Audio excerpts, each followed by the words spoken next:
మొత్తంగా ఏపీలో రాజకీయం అయితే ఒక్కసారిగా హీట్ ఎక్కిన పరిస్థితులు అయితే కనిపిస్తున్నాయి. ఇందుకు తాజా పరిణామాలు చూస్తూ ఉంటే దాదాపుగా నెలన్నర రోజుల ఈ కూటమి సర్కారు పాలనపై ఇప్పటి వరకు కూడా వేచి చూసిన విపక్షాలన్నీ కూడా గొంతెత్తి అరుస్తున్న పరిస్థితి కనిపిస్తుంది. ఒక టార్గెట్ చేస్తున్న పరిస్థితులు అయితే కనిపిస్తున్నాయి. ఇందుకు వినుకొండలో జరిగిన రషీద్ అనే వైసీపీ కార్యకర్త హత్యే దీనికి కారణం అని చెప్పుకోవచ్చు. అక్కడ ఈ రషీద్ అనే అతను జిలాని అనే అతను హత్య చేశారు. దానికి వ్యక్తిగత కారణాలు ఉన్నాయని అంటున్నారు, పార్టీపరమైన కారణాలు ఉన్నాయంటున్నారు. ఒకవైపు పోలీసులు దీని మీద లోతైన దర్యాప్తు ఒకవైపు జరుగుతుంటే మరోవైపు దీని చుట్టూ రాజకీయం అయితే ఒక రంజుగా మారిన పరిస్థితి, హీటెక్కిన పరిస్థితి కనిపిస్తుంది. ఎందుకంటే ఇప్పటి వరకు కూడా కూటమి సర్కార్ అధికారంలోకి వచ్చిన తర్వాత ఒకటి రెండు సందర్భాల్లో జగన్మోహన్ రెడ్డి ట్వీట్ చేశారు. అదేవిధంగా తర్వాత పిన్నెల్లి రామకృష్ణారెడ్డిని నెల్లూరు జైల్లో పరామర్శించిన తర్వాత మొదటిసారిగా కూటమి సర్కార్ని ఆయన టార్గెట్ చేసిన పరిస్థితి. శిశుపాలుడిలాగా 100 తప్పులు జరిగే వరకు వేచి చూస్తాం, ఆ తర్వాత మేమేం చేయాలో చూస్తామని అంటే ఒక టైం ఇచ్చే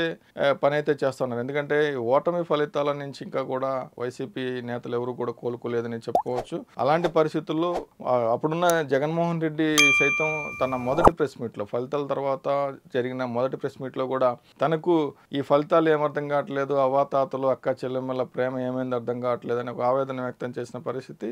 ఇలాంటి ఫలితాలు వస్తాయని ఏమాత్రం ఊహించిన పరిస్థితులు ఉన్నాయి. ఎందుకంటే దాదాపు 40% ఓటు బ్యాంకు వచ్చినప్పటికీ కూడా సీట్ల రూపంలో కేవలం 11 సీట్లే రావడాన్ని ఇప్పటి వరకు వైసీపీ శ్రేణులు ఎవరు కూడా జీర్ణించుకోలేని పరిస్థితులు ఉన్నాయి. ఇలాంటి పరిస్థితుల్లో కొంచెం మళ్ళీ శక్తిని పుంజుకునేందుకు కొంచెం టైం తీసుకుంటున్న పరిస్థితుల్లో అదేవిధంగా చాలామంది కీలక నేతలు మాజీ మంత్రులంతా కూడా మౌనాన్ని ఆశ్రయిస్తున్న నేపథ్యంలో రాష్ట్రంలో కొన్ని రోజులుగా జరుగుతున్న పరిణామాలు అయితే వైసీపీని ఖచ్చితంగా బయటికి రావాల్సిన పరిస్థితులు తీసుకొచ్చాయని చెప్పవచ్చు. ప్రస్తుతం అదే పరిణామాలు రాష్ట్రంలో కనిపిస్తున్నాయని మనం చెప్పుకోవాల్సి ఉంటుంది. ఎందుకంటే ఈ వినుకొండలో జరిగిన ఘటనతో ఈరోజు మొదటిగా వైసీపీ అధినేత జగన్ రెస్పాండ్ అయ్యారు. తన ట్వీట్తో రాష్ట్రంలో రాక్షస పాలన నడుస్తోంది, రెడ్ బుక్ రాజ్యాంగం రాష్ట్రంలో అమలు చేస్తూ ఉన్నారు, ఇవన్నీ కూడా టీడీపీ ప్రేరేపిత దాడులు అని చెప్పి ఆయన స్పష్టంగా తన ట్వీట్లో పేర్కొన్నారు. దీంతో పాటుగా ప్రధాని నరేంద్ర మోదీ అదేవిధంగా హోంమంత్రి అమిత్ షాలు ఇక్కడ జరుగుతున్న వ్యవహారాల మీద దృష్టి పెట్టాలి, ఇక్కడ జరుగుతున్న దాడులపైన దృష్టి పెట్టాలని చెప్పి ఆయన కోరటం జరిగింది. ఆ తర్వాత దీనికి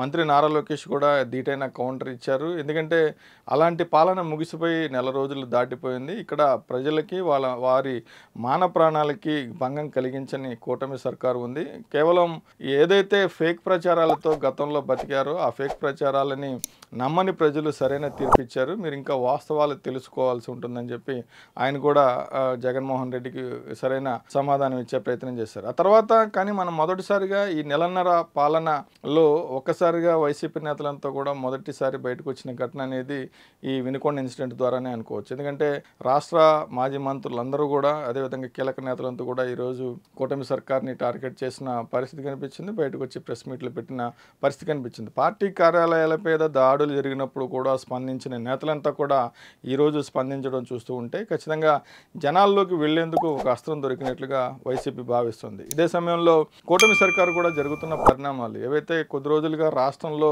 అమ్మాయిల మీద కొంత దాడులు జరుగుతూ ఉన్నాయి, ఆకృత్యాలు జరుగుతున్నాయి, రేప్ చేసి మర్డర్ చేస్తున్న ఉదంతాలు ఎక్కువ చోటు చేసుకుంటున్న నేపథ్యంలో ఈ అంశం అనేది కూటమి సర్కార్ని చాలా ఆందోళనకు గురి చేస్తూ ఉంది. ఇటువంటి ఘటనలు జరగకుండా ఉండాలనంటే ఎటువంటి చర్యలు తీసుకోవాలని దాని మీద ఒక అధ్యయనం కూడా తెర వెనుక జరుగుతున్న నేపథ్యంలో ఒక సీరియస్ డిస్కషన్ జరుగుతున్న నేపథ్యంలో పైకి జనానికి సమాధానం చెప్పడం కావచ్చు, ఇటు విపక్షాల విమర్శలకి సమాధానాలు చెప్పేందుకు కొంత సమాధానాలు వెతుక్కోవాల్సిన పరిస్థితులు అయితే కూటమి సర్కారు ఉందని చెప్పుకోవచ్చు. ఎందుకంటే దీనికి సంబంధించి ఒక డైలమాలో ఒక ఆత్మరక్షణ ధోరణిలో కూటమి సర్కారు పడిపోయిందని చెప్పుకోవచ్చు. ఈ నెల రోజుల్లోనే చాలా ఇన్సిడెంట్లు చోటు చేసుకున్నాయి.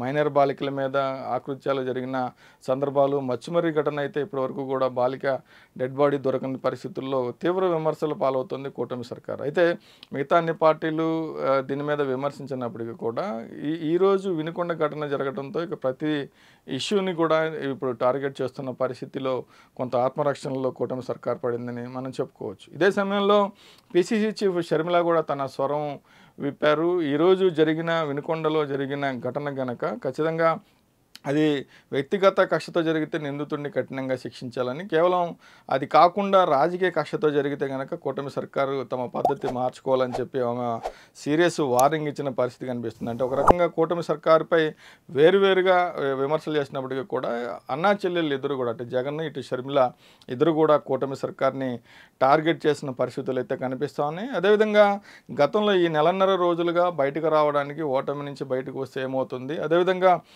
ఈ కూటమి ప్రభుత్వం మొత్తంగా గతంలో వైసీపీ ప్రభుత్వ హయాంలో జరిగిన అవినీతి అంతా కూడా చిట్టా విప్పుతున్న పరిస్థితుల్లో ప్రతి పథకంలో ఎలాంటి అవినీతి జరిగింది, ఈ డబ్బులన్నీ ఎక్కడికి పోయాయి అనేది మొత్తం తవ్వుతున్న నేపథ్యంలో ఎక్కడికక్కడ అందరూ కూడా ఒక సైలెంట్ అయిన పరిస్థితుల్లో ఈ ఘటన ద్వారా మొత్తం బయటికి వచ్చి తమ స్వరం వినిపించాలని అయితే వైసీపీ భావిస్తూ ఉంది. ఈ నేపథ్యంలోనే జగన్మోహన్ రెడ్డి హుటాహుటిన బెంగళూరు నుంచి వచ్చారు. ఆయన ఎన్నికల ఫలితాల తర్వాత రెండోసారి బెంగళూరు పర్యటనలో ఉన్నారు. బెంగళూరు పర్యటనలో ఎందుకు ఉంటున్నారు, గతంలో ఎప్పుడు వెళ్లకుండానే ఎన్నికల ఫలితాల తర్వాత వరుసగా బెంగళూరు విజిట్స్ ఎందుకు చేస్తున్నారన్న ఒక చర్చ రాజకీయాల్లో జరుగుతున్న నేపథ్యంలోనే ఇక్కడ ఈ ఘటన జరగడం, హుటాహుటిన సత్యమణి భారతితో కలిసి ఆయన ఇక్కడ తాడేపల్లి చేరుకోవటం, ఇక్కడ పరిణామాలను చూసిన తర్వాత రేపు వినుకొండ వెళ్ళి బాధిత కుటుంబాన్ని పరామర్శించాలని చూస్తున్న నేపథ్యంలో మొత్తంగా వైసీపీకి అయితే ఒక అస్త్రం దొరికింది. అదేవిధంగా ఇదే సమయంలో అటు కార్యకర్తలకు అదేవిధంగా నేతలకు ఒక భరోసా ఇవ్వాల్సిన సందర్భం కూడా ఇదే అనేది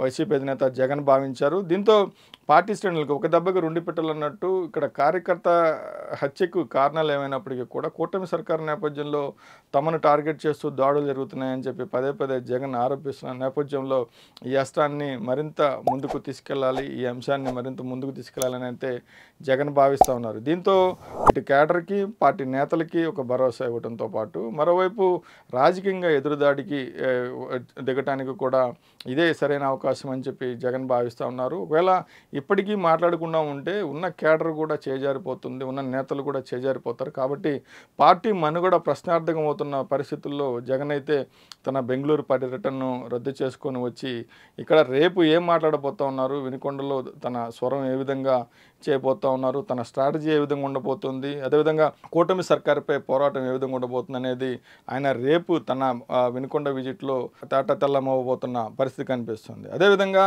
వచ్చే అసెంబ్లీ సమావేశాల్లో కనుక ఇలాంటి దాడులు కావచ్చు, పార్టీ కార్యాలయాలపై దాడులు కావచ్చు, తర్వాత అక్కడ కొన్ని ఆఫీసుల్ని కూల్చివేసిన ఘటనలు కావచ్చు, వీటితో పాటుగా రాష్ట్రంలో మహిళల మీద, చిన్నపిల్లల మీద జరుగుతున్న ఆకృత్యాలు, వీటన్నిటిని కూడా ఒక టార్గెట్ చేసుకొని కూటమి సర్కారుపై ఎదురుదాడి దిగేందుకు ఈ అసెంబ్లీ సమావేశాలని వైసీపీ వేదికగా చేసుకుంటుందా, లేదంటే కనుక అసెంబ్లీ సమావేశాలని బహిష్కరించి బయట నుంచే పోరాటం చేస్తుందా అనేది ప్రస్తుతం ఆసక్తికరంగా మారుతున్న నేపథ్యంలో మొత్తంగా వినుకొండ ఘటన ద్వారా అటు విపక్షాలు ఒక రకంగా తమ శక్తిని పుంజుకోవడానికి, యాక్టివ్ అవడానికి ఒక కారణమైతే, మరోవైపు వైసీపీకి ఖచ్చితంగా నినదించాల్సిన అంశము, అదేవిధంగా జనంలోకి రావాల్సిన అంశంగా ఒక అస్త్రంగా అయితే ఈ వినుకొండ ఘటన మారిందనేది తాజా పరిణామాలు కనిపిస్తున్నాయి. మొత్తంగా ఈ వినుకొండ ఘటన ద్వారా ఒక్కసారిగా ఏపీ రాజకీయం అయితే హీట్ ఎక్కింది. ఈ పరిణామాలు ఎటువైపు టర్న్ అవుతాయి, దీనికి కౌంటర్ ఇవ్వడానికి కావచ్చు, అదేవిధంగా విపక్షాలకి సరైన సమాధానం చెప్పేందుకు కావచ్చు, కూటమి సర్కారు